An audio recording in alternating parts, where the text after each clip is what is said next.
Welcome to part 2 of lecture 4.2, division with exponents. So we're going to change gears just slightly here, and we're going to start talking about, let's say we have two squares, and one of our squares is larger than the other one. And in fact, our larger square is 3 times as long as our smaller square.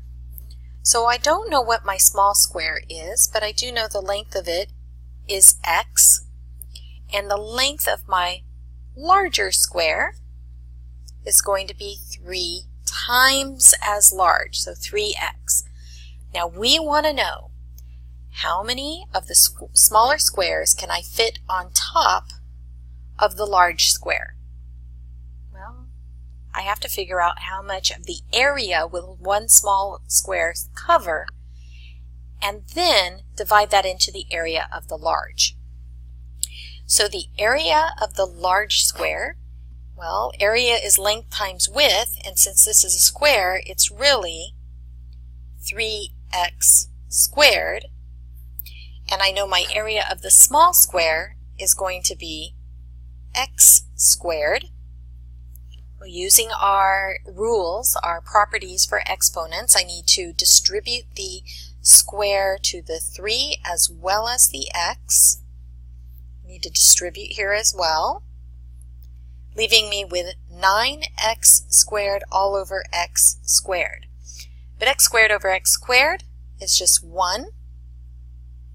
So I need 9 of the small boxes, 9 of the small squares to fill the large square. Let's change that last problem just a little bit. Instead of just having squares, let's have boxes. How many of the small box will fit into the large box?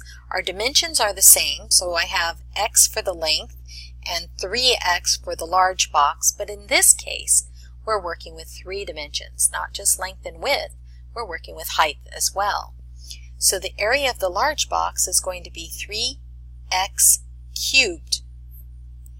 The volume of the small box is going to be x cubed. Distribute the 3, the third power, to the 3 as well as the x, all over x cubed. 3 cubed is 27, so I have 27x cubed all over x cubed. But x cubed over x cubed is 1, leaving me with 27 boxes of the small one it will take to fill up the large box. Now, several lectures ago we discussed scientific notation, and just to refresh your memory, scientific notation is n times 10 to the r, where n is in between, it's not equal to 10, it is less than or equal to 1, greater than or equal to 1 and less than 10, and r is an integer. Now there's no rule that r can't be a negative integer. For example, 5.7 times 10 to the negative 4, well, that exponent we bring down to the denominator to make it positive. Now I have 5.7 times 1 over 10,000. Well, 5.7 over 10,000 is going to be 0.00003057. How do I know that? Is because 1, 2, 3, 4, 1, 2, 3, 4 will get me back to 5.7. Now let's consider this table.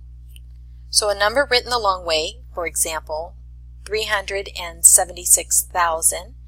In scientific notation, we know I'm going to move the decimal 1, 2, 3, 4, 5 to the left, meaning positive. So therefore it's 3.765 to the 5th. 49,500 is going to be 4.95 times 10 to the 4th. 3,200 is going to be 3.2 times 10 to the 3rd. 591 will be 5.91 times 10 squared. 46 will be 4.6 times 10 to the 1st.